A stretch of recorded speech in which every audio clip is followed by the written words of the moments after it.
Halo Infinite has definitely had its fair share of problems ever since the game had released, but one of these issues is clearly much more severe than most of the others. Something so downright despicable that it's capable of destroying all of the goodwill that 343 builds up, and regularly has what feels like the entire community against them. And of course, I'm talking about Halo Infinite's store. But why is the store system such a problem? Is it entirely 343's fault, and how exactly can they try to fix it? And those are the questions that I'm going to attempt to answer today. So without wasting any more of your time, let's jump straight in.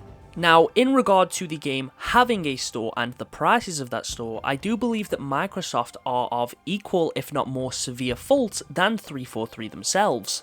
As the owner of the franchise and creator of the studio, they have just as much of a responsibility to get these issues in check and should be taking just as much blame, if not more, but 90% of the time it feels like all of the blame is put on 343, which I don't think is entirely fair to the developers that work on these Halo titles. And unfortunately, it does seem like most of the time Microsoft doesn't really care enough about the franchise that kind of built up the Xbox brand, and also the fan base that got the games to where they are today. Of course, before I talk about the current problems with Halo Infinite store, we've got to do a little bit of backtracking and go back to when the game had released. As we all know, Halo Infinite launched back on November 15th in 2021, with the campaign releasing shortly after on December 8th. And of course, before the game had even released, players knew there was going to be a store system. We'd already seen it in the flights, and it was pretty apparent with the game being free to play and live service. However, what immediately caught people off guard was the prices of these items. The first full armor set that was released on Infinite was Zvezda, which came out with the game, and this cost 2,000 credits. The bundle contained a helmet, a visor, a helmet attachment, some shoulder pads, a chest attachment, a coating, a stance, and some knee pads. And of course, this was before crosscore was even a thing. So this was absolutely a lot of money to pay. Now, I will be honest, when the game had initially released, I honestly didn't think this was too bad at the time. More so because I was comparing it to something like Fortnite, which charges you 2,000 V-Bucks for a legendary skin. But looking back, that was definitely a very naive assumption of me, because even the skins on Fortnite were pretty overpriced. Now, if you're not aware of the conversion rate from actual money to credits, it's basically 100 credits per dollar. Meaning if you wanted this Zvezda armor set, you'd be spending about $20. Your best option would be buying the 2,000 credit bundle. I say bundle because when you purchase this, you do get a bonus of 200 credits, not that that'll necessarily get you that much. So players' immediate reception to these prices was pretty harsh, and honestly, it was relatively justified too. Credits weren't exactly cheap, and in terms of the content you'd get in the bundles, a lot of the time it did feel relatively lackluster, and people were pretty much immediately calling for a boycott. There was also no way to earn credits whatsoever. Even if you purchased the Battle Pass, there was no credits earnable in Season 1's Battle Pass. So it's safe to say that at the time, fans of the game were relatively furious in regards to its monetization. We would see various other armor bundles released at the same price too, like Hazip or Anubis. But after a couple of months, 343 finally addressed the pricing and promised that things would change, which we did eventually see. Later on in Season 1, we got the release of the Stormfall bundle, which was the first armor set that cost 1,200 credits. Which, although arguably still expensive, it was a much needed improvement and a much better price point overall. In fact, I personally believe this should be the standard for pretty much every armor set in the game, with bundles that contain things like weapon models or additional coatings on top of the usual stuff that comes in an armor set, costing a bit more, maybe 1,500 credits, but probably not over that. Anyway, to get back on track, it was nice to see 343 had listened to the fans and had addressed our concerns, and this kept up for quite some time. When Season 2 had released, we also saw bundles like War Master and Sealox release for the same 1,200 credit price point. However, every now and again there would be a random outlier, just one or two bundles specifically that cost quite a bit more. This was pretty apparent in Season 2's Entrenched event, where I think pretty much all of the main armor sets were more expensive than the average 1,200 price point. But in the same season, we saw bundles that were even cheaper, like Locust, that cost 1,100. And this points out another big problem with the store, which is the inconsistency. There will be bundles that contain the same amount of items, the same type of items, and often be the same rarity, yet their pricing will be completely different. I mention the rarity, but in reality it really doesn't make a difference, because again, the pricing is so inconsistent. There have been legendary bundles that have been cheaper than rare bundles. The rarity system in this game feels completely pointless, and just feels like an arbitrary excuse to increase the prices of certain items. Another main critique of the store in the early days was the lack of being able to purchase individual items, and this is still a criticism that is carried now. But within that same time frame that 343 had originally started to decrease prices, they had also promised that they were going to experiment with releasing items individually. But unfortunately, this didn't really play out the way that players wanted it to. From my understanding, the thing that the community wants in regards to being able to purchase individual items is to select a bundle, then look at a specific item in that bundle and purchase it on its own. Since a lot of the time there is a lot of sets that are released that might have a cool helmet or cool coating but come with a bunch of fluff, a lot of items that a lot of players really aren't that interested in. Like recently with the release of Cyber Showdown 3, we saw a bunch of Chimera sets, and one of the few helmets I was interested in here was the Geist helmet. However, I couldn't justify spending that much money on a bundle when the only thing I wanted was the helmet itself, and I had no way to just purchase the helmet. But 343's approach to this was releasing items separately, with the first major example of this being the Firefall helmet. Leaks indicated to this originally being a part of its own bundle that likely would have cost around about 1,200 credits, 2,000 if it had released earlier in the season. But instead the helmet was released on its own with no extra items for 700 credits, which I do think is pretty steep, especially considering it didn't even arrive with its designed attachment. This was also back when Infinite only had 4 store slots, never any more, which meant this singular helmet took an entire slot up for an entire week. Which, to be fair, isn't necessarily terrible, but still, it just felt bizarre. Especially when, again, the thing that players want is to just be able to buy an item out of a bundle, as opposed to the approach that 343 took. Now, it is worth mentioning 343 did, of course, eventually reduce the price of Firefall. I think during the winter update it dropped down to 200 credits, and is now permanently available through the Armor Hall for 500 credits. We saw a lot of bundles get price reductions too, like Zvezda, I think getting dropped to 1,500 at some point. I think the Soldier armor set even went as low as 700 credits. So there had been multiple occasions where it seemed like prices were improving and overall reception to the store was much less negative. Another way that the store had improved over time was of course allowing more items to be available at once, which started to change with the release of Season 3, and would improve even further with later seasons. This was great because it allowed for more variety of the items available, so players had more choice with what they spent their credits on. Also, having more items there at once reduces FOMO, as there's a higher chance of older bundles returning on the store. Which, this FOMO side of things was reduced even further when 343 added the catalogue system, which meant you could scroll through the armor hall, look at almost any store released armor and just select it, and it would take you to that bundle so you could purchase it.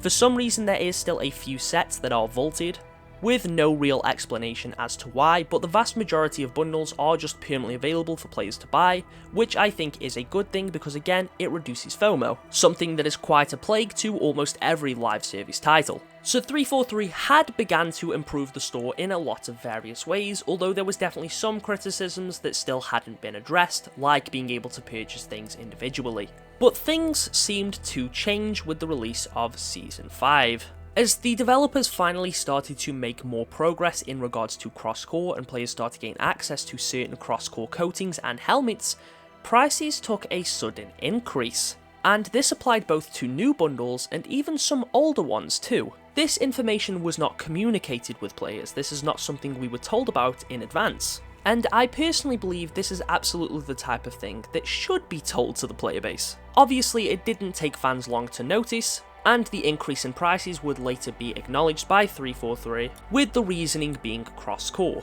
Now I myself, along with many others, agree that this isn't really a fair reason to go back and increase the prices of some of these older bundles, especially because a few of them at the time weren't even cross-core yet. And cross-core was a feature that we were promised a very long time ago, so I don't think it's fair to go back and increase the prices on some of these bundles to account for a feature that realistically we should have had at day one. With the newer bundles, I can try to justify it a little bit more. Not necessarily agree with it, but I can understand it to a degree. But the thing is, over time, these prices have just gotten worse and worse and worse. We had seen in Season 5 some armor sets released for 2,000 credits or 1,800 credits, and again, there was a lot of backlash for these because they were quite expensive. We even saw armor kits which, although yes, had now been improved from their original appearances back in Season 1, as the new kits would allow you to change the coatings, visors, apply emblems, and armor effects. But you still can't use the armor from a kit on your own spawn, so we saw things like the Combat Evolved Mark V and Transgressor released for 2,200 credits each, which is absurdly high. But did prices get any better thanks to the criticism? Well, no, not really. And as of recently, another huge issue in regards to the store had started to appear. Every season of Halo Infinite had of course released with a battle pass.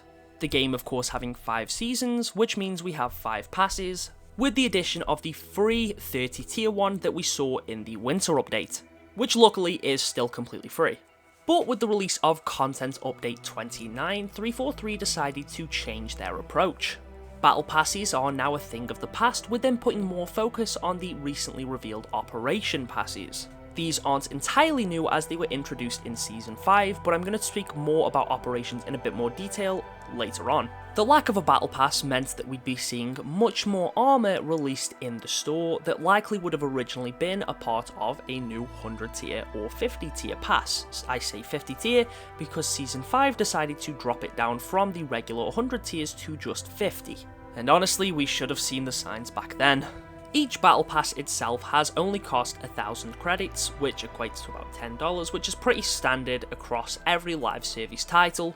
The main criticism people had with Season 1's battle pass was of course the lack of earnable credits, but this was changed with Season 2 onward, with you being able to earn back the 1,000 credits that you had spent.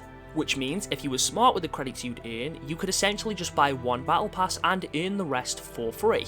And it's actually quite possible that this might be 343's and Microsoft's reasoning for changing their approach to the battle pass system, or I guess rather lack of now, since I imagine there was probably a lot of players that weren't necessarily spending money in the store and instead just saving their credits from each battle pass to purchase the next one, which then meant 343 and Microsoft weren't making as much money from these newer battle passes as people weren't spending money to get the credits to get them.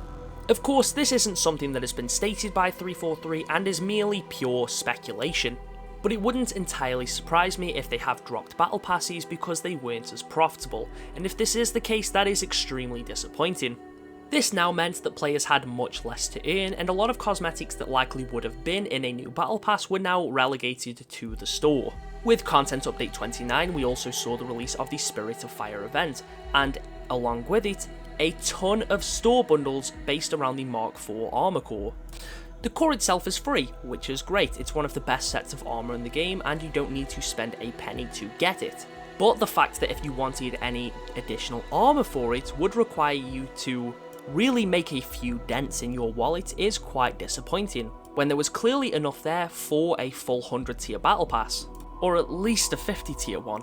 And 343 also took a new approach to how they release store bundles. Instead of getting 1 or 2 new bundles every week, it was now pretty much just everything, all of the new items dropped on the same day with the release of a new event. Now for FOMO's sake, this is a good thing, but in terms of their reputation, probably less so. Because of course it means every time one of these new events come out, people will just look at them as store updates, because we see a ton of new sets of armor all locked behind a paywall, and very minimal in terms of gameplay additions. So releasing the bundles in this way probably isn't the smartest move on 343's behalf either. So now we have no battle passes, prices seem to be higher than they've ever been, and tensions around the game's monetization are at an all-time high. Now of course some of you might be wondering, well, what are those Operation passes that I mentioned earlier? Operations were introduced in Season 5 and served as a replacement to Infinite's typical event passes. The events would be 10 to 30 tier cosmetic passes that you would complete challenges in order to unlock rewards,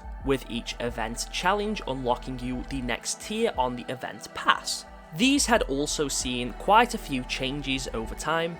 but more so because the challenge system itself had, and as of Season 4, these felt much more seamless and more enjoyable to progress through.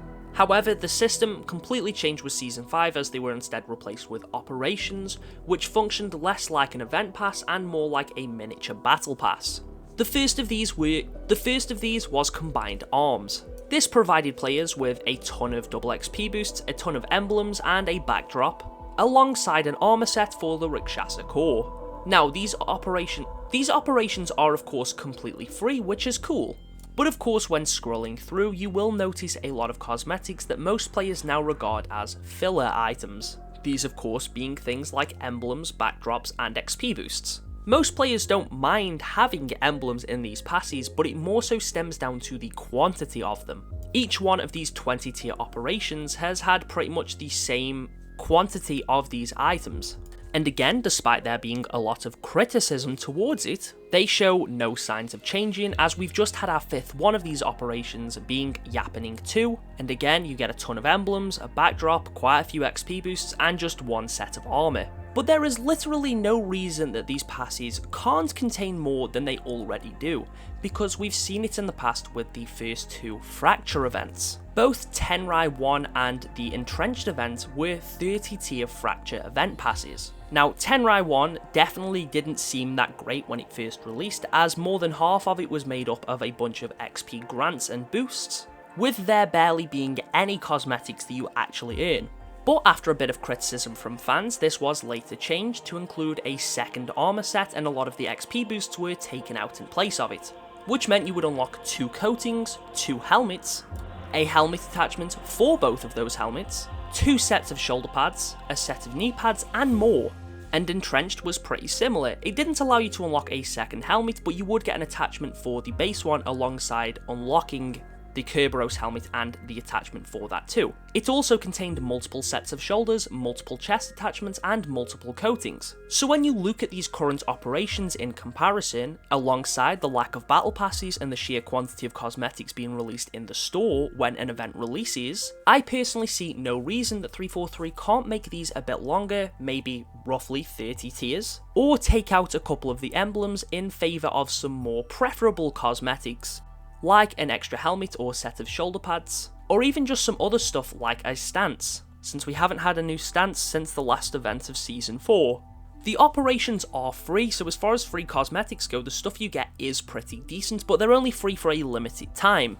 The time frame to get them done is relatively generous, as you tend to have usually an entire month, with the option to pay 500 credits to keep the operation pass permanently and get a purchase bonus. 4 out of 5 of these has been a coating, usually for your armor, with the one exception being Yappening, which provides you with a weapon coating. And the best of these purchase bonuses is easily the one that we got with Spirit of Fire, which gave you a weapon model for the assault rifle. But again, these are of course something you do have to pay for, not a lot since it is just 500 credits, which for Infinite standards is actually pretty damn cheap. And to be fair, even in comparison to a lot of other live service games, this still works out as a decent price, especially again for a classic assault rifle weapon model. But I do wish all the purchase bonuses were that good, as I do think there would be an increase in sales. This current event is of course very Banished themed, and we have seen multiple Banished themed weapon models release on the store, and I do feel like one of these should have been the purchase bonus instead of the current weapon coating that we've got. And then I feel like 343 would have more people spending money on the game, because a lot more people would want this weapon model. As long as you are completing the operations, you are getting some decent cosmetics, again without spending any money, but I still feel like there could be more there. Infinite is free to play, it does need to make a profit. I am sure that there is a quota set in place by Microsoft and their shareholders. I'm positive that Infinite has to make a specific amount of money for 343 to be allowed to continue development on it. So in that way, I fully understand why the game has a store system, and in some instances I can understand why prices cost as much as they do. Not all the time, because paying 2,400 credits for one set of armor is absolutely ridiculous. But I also feel like there's a lot of ways in regards to the monetization that 343 can improve in order to drive more sales and improve the relationship with the community. First of all, I do want to mention that we know we are getting an exchange-like system, similar to what we've seen in Master Chief Collection, which will bring back a ton of these old event rewards that players should be able to earn free of charge. But not just those two, I think they also mentioned unreleased items and old ultimate rewards, so chances are, unless you have somehow unlocked literally everything the game has ever had to offer, there should be a couple things for everyone, which I think is cool, and this will definitely improve the progression system of the game. But the store itself will definitely still need to see some major improvements. First, I would argue that 343 definitely need to find a way to sell items individually from the bundles. If a helmet itself cost about 500 credits, I think that'd be relatively acceptable, and I think more people would be interested in just buying that singular item, which would probably mean that 343 gets more sales on certain items too. But I also think in a lot of areas the prices need to be lowered and much more consistent. Set a baseline for these armor sets, like I mentioned earlier. I think 1,200 credits is relatively acceptable, could be better, but it could also be much worse. With certain bundles, if they include things like weapon models potentially being more, like 1,500 credits, but if an armor set contains less, it should cost less. We had started to see a level of consistency for pricing for certain items, like most of the coating bundles that were releasing cost about 800 credits upon release, and sometimes would go down to 600 when they were on sale, with certain ones of these bundles that contain an extra item going up to maybe 1,000 credits. But again, for coating specifically, I think this is way too high. I would argue at a baseline these should only be around about 300 to 500 credits, and should only cost anywhere near that much if I'm getting them for more than just my armor or my weapons. If a coating costs 800 to 1,000 credits, I should realistically be getting it for everything. We saw recently in Cyber Showdown 3 that we had the Grimghast bundle that contained a set of armor centered for the Chimera core, and it also contained a weapon model and weapon coating, and this bundle was 2,000 credits. But with Yappening we have Conqueror, which again contains about the same amount of cosmetics, also including a weapon model and weapon coating, but for some reason this costs 2,400 credits. There is no realistic reason for this to cost 400 more than a bundle that contains the same amount of items. And to be fair, there's no reason either of them should cost anywhere near that much either. But for Conqueror, it is clearly much worse, because now instead of just buying the 2,200, I have to buy even more credits on top of that just to get one singular bundle. So 343 really need to either offer much more items in these bundles or lower the prices of them. And again, make them more consistent. I mean, we also have a bundle on the store right now that costs 1,600 credits, being a mill, that only contains a helmet, a set of shoulders, and a coating. But then there's other armor sets that are like full armor sets that come with shoulder pads, knee pads, and everything else that cost the same price. I don't get it! As someone who regularly plays this game, I want to see it improve. I want to see these prices improve, because I don't mind spending money on armor every now and again, as long as there is also free ways to earn stuff too. But right now, unless I need a specific set of armor for video purposes, I really cannot justify spending this amount of money on some cosmetics. And to be fair, I think one other thing that they really need is some way to earn currency for free. Whether this be where players can earn a small amount of credits through the career rank progression system, whether it be where you can occasionally get credits as an ultimate reward, or even if they introduced an entirely new currency that is specifically just for store bundles and maybe doesn't apply to battle passes or HCS bundles, that players can maybe earn on a weekly basis to eventually purchase some of the armor they want. This way, I don't think people would hate the prices as much if there was a way to at least get some credits for free. But to be fair, I think even if prices are lowered, until we do get some way to earn credits or currency or whatever for just playing the game, and to be fair, I think until 343 does do something like that, even if they lower the prices, the community is always going to be at their throats about it. The thing is, Infinite's reputation already isn't the best. Now, I personally believe there is a lot of redeeming qualities. I find the gameplay very fun, I love the campaign, I love the soundtrack, I think Forge is amazing, I think the art direction for the most part is phenomenal, some of the multiplayer maps are great, and there's a lot of other elements about this game that I absolutely adore. And I know that applies to a lot of other players too. But it feels incredibly disrespectful to the community that have stood by the game after its 2 years, for 343 and Microsoft to sit there and start increasing prices on armor without communicating that information. It sucks that after waiting for so long, there's still no way to earn free credits, and now we've even lost battle passes. For everything that 343 does well with this game, it always feels like there is some area where they take a step back. and 9 times out of 10 that usually involves something that's going to hurt a player's wallet. Of course, you do have the option to just not spend money on the game. There is plenty of free items at this point, but I think the quantity of items on the store compared to the free unlocks, and oftentimes the way you unlock those items, I can see why a lot of people do just tend to feel more obligated to buy a bundle here and there. Anyway, I think it's time for me to wrap this one up. Sorry, I know this has been much more of a ranty / rambly video. The prices as of late have made me incredibly frustrated. I know I say this being someone that has spent a lot of money on this game, but at the end of the day, I do want it to improve for the sake of players, and I really do hope that 343 addresses the feedback in regards to the store, in regards to things like battle passes and operations, and starts making the desperate improvements that the game needs. Anyway, that's all from me today. Thank you all for watching, and I'll catch you all in the next one.